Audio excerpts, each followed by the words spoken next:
নাইম, এই যে ফারু, ওর কথাই বলতেছিলাম আমি তোরে। আমার দু, আমার জানে মান। ভাবি, আসসালামু আলাইকুম। কেমন আছেন আপনি?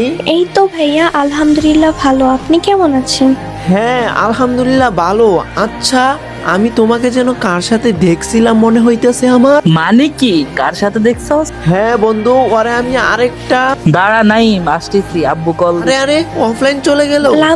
লাভ নাই, আপনি যত কিছুই বলেন পলক কিছুই বিশ্বাস করবে না। মানে কি, তুমি তো আরে ঠকাইতেছো ফারু।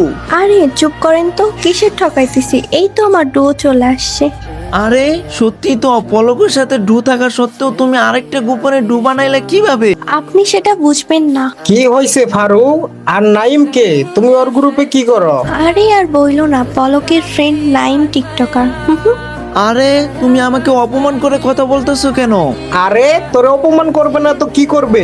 তুই গ্রুপে দাঁড়ায় আছিস কেন? শুনো যা।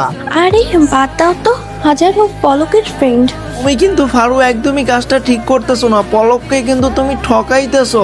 এই নাইম চুপ থাকতো, বেশি করবি তো কি খাবি। তোমরা নাইমের সাথে এমন ব্যবহার করতেছো কেন? আরে ফারু, দুইটারই কিক দাও তো। দাঁড়াও, কিক দিয়ে দিতেছি।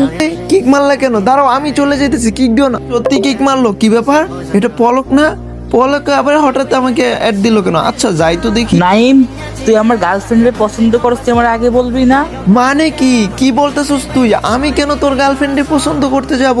মানে বুঝোস না, আমি অজয়ের পর পলক, আমি তোমার সাথে রিলেশন রাখবো না, ব্রেকআপ চাই।